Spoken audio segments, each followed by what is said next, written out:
जय हिंद बच्चों। मैं प्रदीप पाल स्वागत करता हूं आप सभी का और उम्मीद करता हूं कि आप सब अच्छे होंगे। हम लोग आज 10th का पहला वीडियो बना रहे हैं। ये वीडियो वास्तविक संख्या रियल नंबर पे आधारित है। वास्तविक संख्या रियल नंबर क्लास 10 में 5 नंबर का आएगा बोर्ड एग्जाम में। तो सबसे पहले हम यहाँ ध्यान ये देते हैं कि इस चैप्टर में हमें क्या क्या चीजें पढ़ने वाली हैं और कितनी प्रश्नावली है, तो उस विषय पे बात करते हैं। प्रश्नावली 1.1 हमारा है। पहला विषय क्या हो जाएगा? प्रश्नावली 1.1। ये हमारी आधारभूत प्रमेयिका पे आधारित होगा। आधारभूत प्रमेयिका, इस प्रमेयिका का हम लोग सहायता से देखेंगे कैसे संख्याओं का एलसीएम और एचसीएफ निकालना है। फिर जो दूसरी प्रश्नावली होगी हमारी अप्रमेय संख्याओं पे आधारित होगी।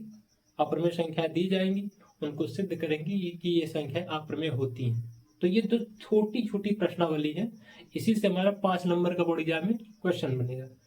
और सबसे पहले तो ये हमें बता दिया गया कि क्या क्या पढ़ना है। और एक चीज नोटिस करना है। नोटिस क्या करना है बच्चे कि हम लोग जो क्लास 9 में चीजें पढ़ के आए वो क्लास 10 में पूरा का पूरा फिर से मिलने वाले हैं। तो क्लास 9 का जो पहला चैप्टर था संख्या पद्धति, उस संख्या पद्धति यहाँ फिर से हम लोग पढ़ेंगे, क्योंकि वो कुछ चीजें ऐसी होती है ना जो हम लोग पढ़ के आए हैं वहां पे यूज होगा और हम भूल चुके हैं।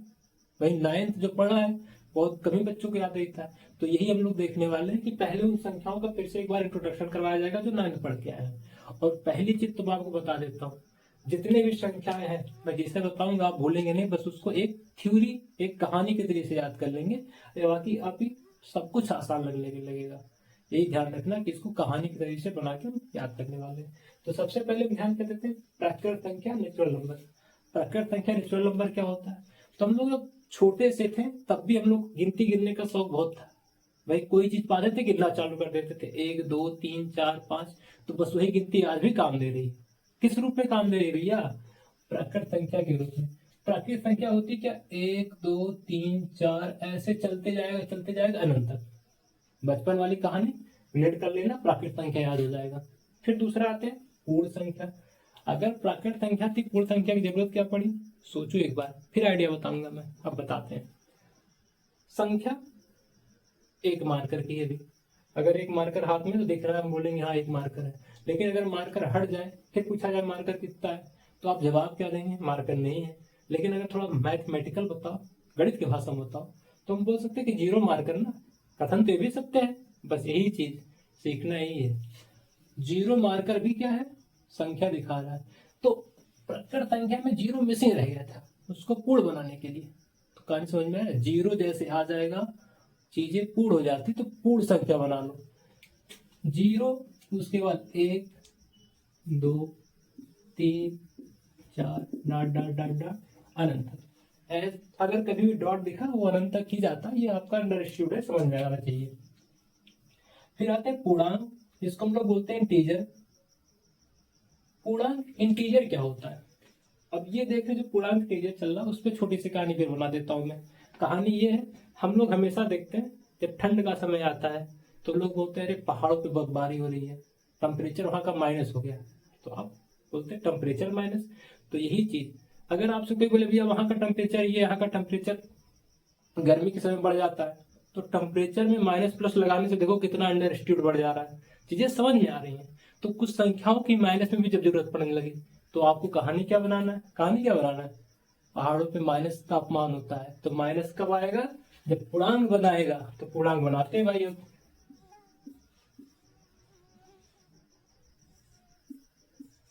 0 1 2 इधर चले जाएंगे तो हमारा पूर्ण संख्या था, लेकिन पूर्णांक सबको मिला के इधर क्या हो जाएगा? माइनस वाला भी बताया। पहाड़ों पे जो बर्फबारी होती है कब होती है? जब तापमान 0 से नीचे आने लगता है। अब आते हैं परिमेय।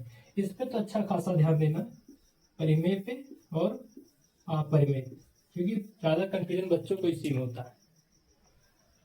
परिमेय की कहानी बना देता हूँ भाई मैं। परिमेय पे आते हैं। परिमेय संख्या रेशनल नंबर। अब ये मान लेते कि हमारे पास एक छोटा सा बच्चा कोई है और वो बर्थडे मना रहा, केक लेके आया। तो केक आएगा तो सब में बटेगा, केक कटेगा सब में बटेगा, सिस्टम यही चलता है। तो भाई यहाँ भी आते हैं, इस केक को हम बांट देते हैं 4 पार्ट में। 4 पार्ट में बट गया केक। अब जैसे केक बटा तो हर एक पार्ट का हम देते हैं कि ये एक पार्टी के एक पार्टी के देते हैं। कितने पार्ट? 4। तो अगर इसको गणित की भाषा में लिखना चाहे तो हम तो भाई गणित पढ़ते हैं ना, हर चीज गणित का सब बताएंगे, तो उस भाषा में आते हैं। ये क्या है, 4 में से 1 मिल रहा है तो 1/4। फिर ये भी ऐसे अगर जोड़ा जाए तो हर बराबर है और अंत तो खत्म हो जाएगा। आएगा क्या, इसको हम देखें 4/4 काट देंगे भैया, 1/1 यानी 1 आएगा। तो यही चीज है, अगर हम चीजों को बटे में लिखते हैं, फ्रैक्शन करके लिख दें, तो क्या हो जाता है, परिमेय। ये तो बनाने का तरीका था। अब इसी को लोग परिभाषा बना देते हैं, तो परिभाषा देखते हैं। केक कटेगा, समय बटेगा, तो क्या हो जाएगा, परिमेय। परिभाषा क्या हो, परिभाषा क्या बनाना है, परिमेय संख्या P/Q के रूप में लिखा जाता है। बटे, केक कटे और सब में बटे, तो बटे में आया ना भैया, बस यही चीज बताना और आप समझदार हैं। परिमेय संख्या रेशनल नंबर जो होता है वो P/Q के रूप में लिखा जाता है, ठीक। और भैया थोड़ा बहुत कहानी इसमें भी है कि P और Q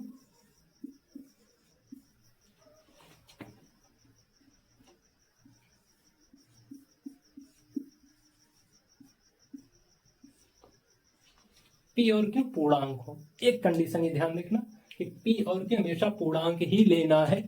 फिर दूसरा क्या है, Q कभी भी 0 नहीं होना चाहिए।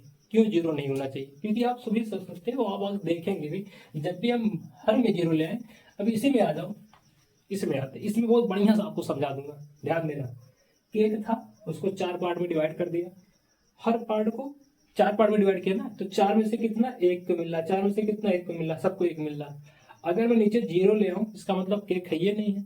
अरे जब कोई चीज होगा नहीं तो बटेगा कैसे, लिखो 1/0, मतलब परिभाषित ही नहीं है, हर में 0 आ गया भैया। केक ये हिस्सा कितना लगा था, 4 ना, तो 4 में से 1, 4 में से 1, सबको 4 में से 1 मिल रहा है भैया। यहाँ 1/0 यानी 0, जो नीचे वाला है ये नहीं तो फिर होगा कहाँ से, इसीलिए इसको आप परिभाषित बोलते हैं। तो यही एक कंडीशन होता है कि हर में 0 नहीं आना चाहिए, यानी कि Q ≠ 0 होगा, ठीक। ये हो गया परिमेय संख्या की परिभाषा, P/Q के रूप में हो, जहाँ P और Q पूर्णांक हो, Q ≠ 0 हो। अब हम कुछ प्रमेय संख्या का उदाहरण देखेंगे। परिमेय संख्या क्या बोला था, P/Q के रूप में होता है। तो P/Q के रूप में अगर मैं P को 1 लिख दूं, Q को 2 लिख दूं, तो 1/2 हमारा पहला प्रमेय संख्या आ जाएगा। ऐसे -3/5 लिखा गया, तो -3 P हो गया और Q हमारा 5 हो गया, तो ये दूसरी संख्या हो गया प्रमेय। ऐसे आप प्रमेय संख्या ढेरों बना सकते हैं और देखेंगे ऐसे हमारे पास कई सारी संख्या मिलेंगी भी। आते हैं अप्रमेय संख्या। अप्रमेय संख्या इरेशनल नंबर क्या होता है, परिमेय में आ लग गया तो अप्रमेय हो गया, और जहां भी हम लोग हिंदी में पढ़ते आए आ का मतलब उल्टा होता, तो यही चीज है, जो परिमेय संख्या के रूप में ना लिखा जा सके उसको अप्रमेय संख्या कहते हैं। क्या भैया, जिस संख्या को हम प्रमेय संख्या के रूप में न लिख पाए उसको अप्रमेय संख्या कहते हैं। मतलब समझाते हैं, मतलब भी समझाते हैं। प्रमेय संख्या को P/Q के रूप में लिख सकते, तो इसको P/Q के रूप में नहीं लिख सकते, नॉट इक्वल टू नहीं लिखा जा सकता।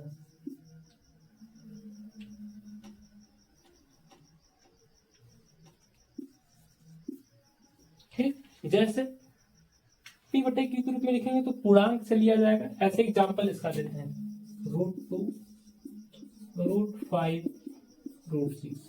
ये सब आपको रूट में कभी पूर्णांक दिखा था, नहीं दिखता भैया, रूट पूर्णांक होता ही नहीं।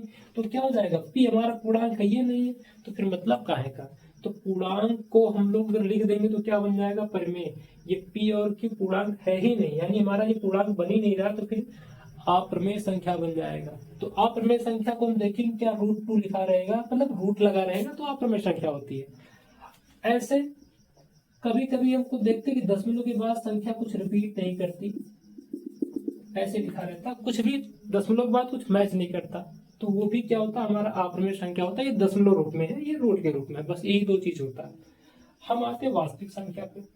वास्तविक संख्या क्या होता है, रियल नंबर। वास्तविक संख्या परिमेय संख्या अप्रमेय संख्या को मिला के लिख दिया जाए, जो संख्या प्रमेय संख्या और अप्रमेय संख्या को मिला के बने उसको वास्तविक संख्या बोलते हैं। क्या समझ में आया, परिमेय संख्या प्लस अपरिमेय संख्या, दोनों को अगर मिला के लिख दें तो क्या बन जाएगा भैया, वास्तविक संख्या। और एक बात मैं आपको बहुत बड़ी बोल रहा हूं, जब भी पढ़ाई करना तो अपनी भाषा में करना, अपनी भाषा मतलब कहानी के रूप में, जैसे आपको समझ में आए। रट्टू तोता मत बनना। तो मैं यहाँ वही चीज आपको सिखा रहा हूँ, जितनी भी चीज सिखाया कि भैया कहानी रिलेट कर लो, चीजें आपको समझ में आने लगेंगी। तो ये संख्या इतनी थी और इतना हर कोई बताता आपको। तो ये हमारा क्लास 9 का टॉपिक था। संख्याएं और भी हैं और अच्छे से पढ़ेंगे। उन संख्याओं को हम लोग अगले वीडियो में देखेंगे। तो इस वजह से इस वीडियो को मैं यहाँ खत्म कर रहे हैं। और आपको अगर अच्छा लगा होगा ये वीडियो तो आप भैया लाइक कर दीजिएगा, सब्सक्राइब कर दीजिएगा। थोड़ा सा हम लोग का भी हौसला अच्छा हो जाता है, क्योंकि हम लोग भी मेहनत कर रहे हैं। अगर आपका साथ रहेगा और हमारी हमारी मेहनत रहेगी तो हम सब आगे बढ़ेंगे।